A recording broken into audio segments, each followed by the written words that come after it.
ගීතානන්ද සහෝදරයාගේ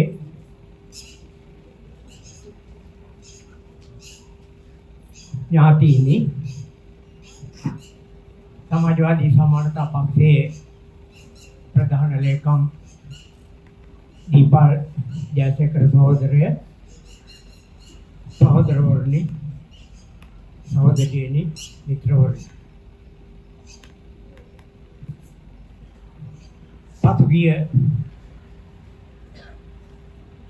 29 වෙනිදා ජූනි 29 වෙනිදා අප අතරින් වියෝවී ගිය ප්‍රතිවාදී සටන්කරුවෙකුට උපහාර දැක්වීම සඳහායි ඔබ සියලු දෙනා මෙහි එකතු වී සිටී. ඔහු 71 වෙනි වියට පාතබන්න යන්තම් මාස දෙකක් තිබියදී අප අතරින් වෙන් වූයේ. ඒ සහෝදරයා අපේ පක්ෂයේ ඉතාමත් තීරණාත්මක කාර්යභාරයක් ඉෂ්ට කරපු සහෝදරයෙක්. 1980 ගණන් වල තමයි ඒ සහෝදරයා අපේ පක්ෂයට බැඳුනේ. ඊට පෙර ආතුව කාලයේ සහ කුඩාවදියේ ඔව් දැක තියෙනවා, කතා කරලා තියෙනවා. අපේ පක්ෂයේ ප්‍රධාන ලේකම් සිටි ලෝක ත්‍රස්තවාදී ව්‍යාපාරයේ නායකයෙකු අභාප්‍රාප්ත කීර්ති බාලසූරිය සහෝදරයාගේ සහෝදරයෙක් ඔහු. සමාජවාදී සමානතා පක්ෂය සහ ඊට පෙර ආතුව විප්ලවීය කොමියුනිස්ට් සංගමය ගීතා සහෝදරයාගේ අසනීප ගැන දැනුවත් වෙලා සිටියා. දශක දෙකකටත් ඉහත කාලයේ ඉඳලා ඔහුගේ සෞඛ්‍ය තත්ත්වය ආරක්ෂා කරගෙන පක්ෂයේ වැඩ කටයුතු වලට සම්බන්ධ කරගන්න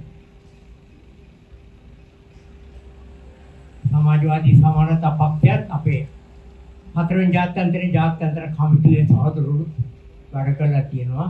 අවසානයේ දක්වාම වගේ පක්ෂයේ සහෝදරවරු ඔහු සුවපත් කර ගැනීමට උත්සාහ දැරුවා. නමුත් අපිට පුළුවන් වුණේ නැහැ. ඔව් මුණ දීලා හිටපු හෘදයාබාධය එක අතිශය සංකීර්ණ එකක්. 1990 ගණන් වල මුල භාගයේ සත්කමකට භාජන කරා. ඊට පසු තවත් සත්කමකට භාජන කරනවා. ඉන් අනතුරුව ඒ අසනීපේ තිබුණු සංකීර්ණතාව නිසා ඔහුගේ වැඩ කටයුතු වලට යම් සීමාවන් පැනවිලා තිබුණා.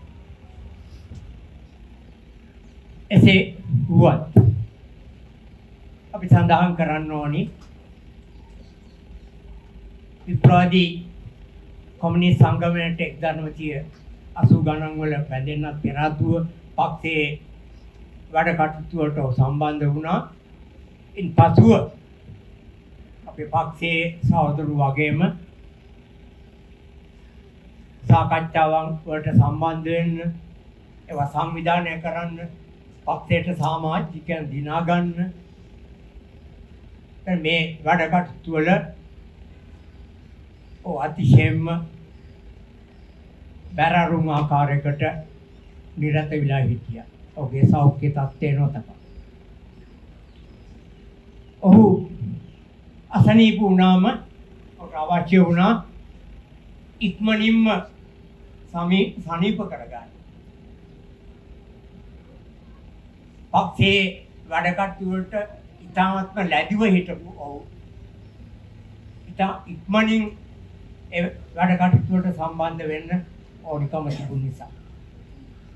සඳහන් කරන්න ඕනේ ගීතානන්ද ජයසේකර සහෝදරයා අපේ මිනිහෙක්. අපේ ට්‍රොට්ස්කිවාදී මිනිහෙක්. ඔහු පක්ෂයේ වෙනුවෙන් ඉතාමත් ලැබිව ක්‍රියාත්මක වූ සහෝදරයෙක්. ඉතාමත් සමීපව ඔහු සමග සෑහෙන වැඩ කටයුතු වල යෙදීගෙන ඉඳලා තියෙනවා. අපේ ජාත්‍යන්තරය 4 වෙනි ජාත්‍යන්තරය සමාජවාදී සමානතා පක්ෂය දේශපාලන තත්ත්වයේ ඇතිවන නව බලගතු වෙනස්කම් මැදියේ ඉහළට නැගගත් ජාත්‍යන්තරයක් සහ පක්ෂයක්. අපේ පක්ෂය 1996 තමයි නම් කරේ සමාජවාදී සමානතා පක්ෂයේ හැටියට. ගීතා සහෝදරයා ඉතසිතින් විප්ලවීය කොමියුනිස්ට් සංගමේ සමාජවාදී සමානතා පක්ෂයේ බවට පරිවර්තනය කිරීමේ දේශපාලන විශ්ලේෂණය ඒ සම්බන්ධයෙන් අපි ඇති කරගත්ත අවබෝධය ඉතාමත්ම බරපතලව උකහාගත්ත සහෝදරයෙක්. 1998 අපේ 4 වෙනි ජාත්‍යන්තර කමිටුව ලෝක සමාජවාදී වෙබ් අඩවිය පිහිටෙව්වා. එයත් ජාත්‍යන්තරව කම්කරු පන්තිය සංවිධානය කිරීම සඳහා අපේ ව්‍යාපාරය ගත්ත ඉතාමත්ම ඉහළ පියවරක්. අපි සිංහල භාෂාවෙන් අපි ඉංග්‍රීසි භාෂාවෙන් පටන් ගත්තේ. සිංහල භාෂාවෙන් අපි වෙබ් අඩවියේ වැඩ කටයුතු 1999 පටන් ගත්තා. මේ වෙබ් අඩවිය දැන් භාෂා 12කින් පළ වෙනවා. දෙමළ භාෂාවත් ඇතුළුව. ඕකේ. මේ කාරණාවේදී ඇත්තටම ගීත සහෝදරයා ඉෂ්ට කරපු ඔහුගේ කර්තව්‍යයන්ගේ ඉතාමත්ම වැදගත් පරිච්ඡේදයක් ගැන කතා කරන්න යන්නේ. 2002 ගීත සහෝදරයා ප්‍රමුඛව ලෝක සමාජවාදී වෙබ් අඩවියේ සිංහල අංශයේ ලිපි ලේඛන ඉංග්‍රීසි භාෂාවෙන් පරිවර්තනය කරපු ලිපි ලේඛන වෙබ් අඩවියේ පෝස්ට් කරන්න හැටියට ඉදිරිපත් වුණා. දශක දෙකක් වැඩ කටයුතු කරා.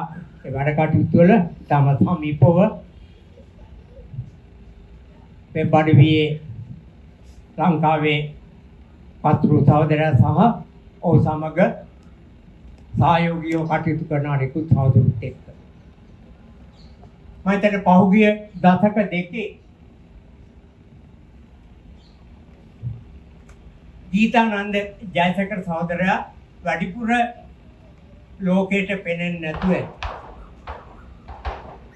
රැසීමට අපුවම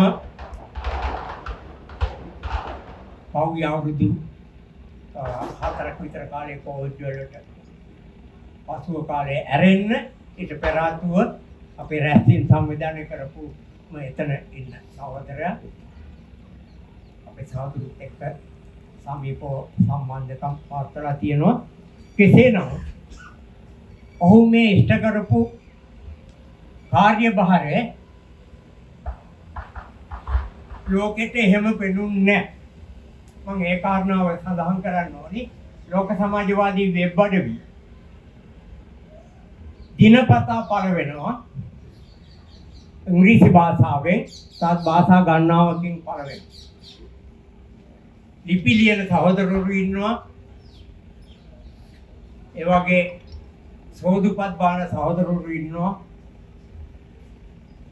ඊට පස්සේ මේ පෝස්ට් කරන සහෝදරයා ඒක වෙනමම ආකාරයක ජොබ් එකක්.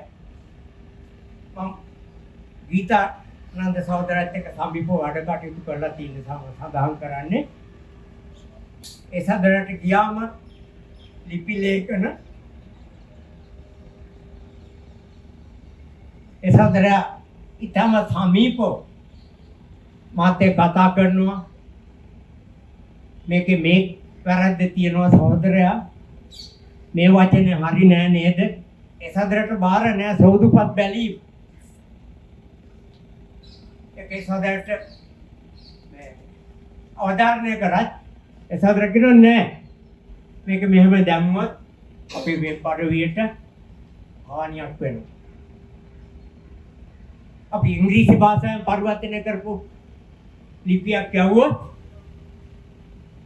ඔය පරිවර්තනයේ වැරද්ද පෙන්වනවා. මම මෙතෙන් සඳහන් කරන්න ඕනේ ඒ සහෝදරයට ඉංග්‍රීසි භාෂාව සම්බන්ධයෙන් සිංහල භාෂාව සම්බන්ධයෙන් වගේම ඉංග්‍රීසි භාෂාව සම්බන්ධයෙන් පුදුල දැනුමක් තිබුණා. මම කතා කරන්නේ අපේ මට්ටම. අපේ ජාත්‍යන්තරයේ මට්ටමට ඔහු වැරදි පෙන්නලා දෙනවා, කතා කරනවා, සාකච්ඡා කරනවා, දේවල් සුද්ධ බුද්ධ කරනවා අපේ ලිපි ලේඛනවල. එසා සමීපව වැඩ කරපු සහෝදරයෙක්. එසා මේ ඔහුගේ දශක දෙකක විතර ඔහුගේ ජීවිත කාල පරිච්ඡේදයේ එතරම් ප්‍රසිද්ධ නොවුනට ඒ පක්ෂයේ අතිශය මූලික කාර්යභාරයක් ඉෂ්ට කරපු සහෝදරයෙක්. අපිට ලොකු සමාජවාදී සමානතා පක්ෂයට, ලොකු සමාජවාදී වෙබ් අඩවියට, ඒ සිංහල අංශයට ඇතුළු විශාල පාඩුවක්. තවත් දේවල් සඳහන් කරන්න ඕනේ සහෝදරයත් එක්ක දෙටියෙන් නම. ගීත සහෝදරයා අතිශයින්ම කල්චර් සංස්කෘතිකමය පුජ්‍යලේ. මේ භාෂාවන් දන්නවා විතරක් නෙවෙයි. සංගීතයේ යම් දුරකට හදාරලා තියෙනවා.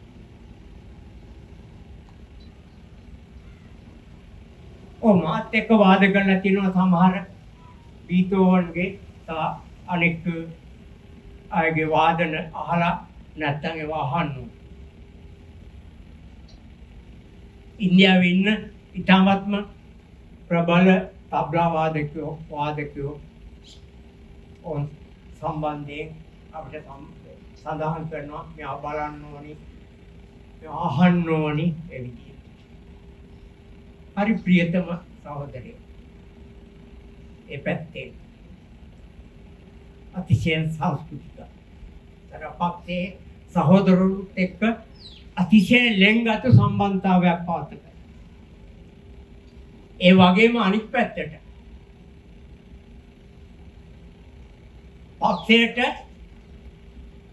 පක්ෂය ඇතුලේ මොනවා හරි ප්‍රශ්නයක් පැනනගුණා. පක්ෂයේ මූල ධර්මයෙන් පෙනී හිටපු සහෝදරයෙක්. මට මතකයි සමාජික රැස්වීම වලට ආවොත් ඒ සහෝදරයට කතා නොකර ඉන්න බෑ. කතා කරන්නම ඕන. කතා කරන්න වෙලාව නැහැ කිව්වොත් කෝල්යක් දීලා කියනවා. අඩුවටයක් දීලා කියනවා. මට කරන්න ඕනේ. මේක මට මේ දේවල් කතා කරන්න. ඒ වගේ දේශපාලනිකව ඉතාමත්ම නිර්භීතව වැඩිච්ච සහෝදරයෙක්. ඒ සහෝදරයා ඉගෙන ගත්තේ හතරවෙනි ජාත්‍යන්තර කමිටුවේ. ඒ සහෝදරයා ඉගෙන ගත්තේ අපේ ව්‍යාපාරේ, ප්‍රතිවාදී ව්‍යාපාරයේ ප්‍රමුඛයා වූ නායකයා වූ ලියන් ට්‍රොට්ස්කී සහ අනිකුත් සහෝදරෝ දිව් පරදෝට කියලා ඉෂ්ට කරපු කාර්යභාරයෙන් ඔහු ඉගෙන ගත්තා. මේක නිකන් වර්ණා කිරීමක් නෙවෙයි. අපි මේක සඳහන් කරන්නේ පක්ෂයේ සම්බන්ධයෙන් ඇතැම් දේවල් නොදන්න සහෝදරුන්ට දැනගන්න. තරුණ පරම්පරාවට පක්ෂයේ ඉන්න, පක්ෂයේ අද්දරේ ඉන්න සහ පක්ෂයට අනාගතයේ සම්බන්ධ වෙන්න ඉන්න සහෝදරුන්ට ආදර්ශයක්. ඒක අපි නිර්භීතව සඳහන් කරනවා.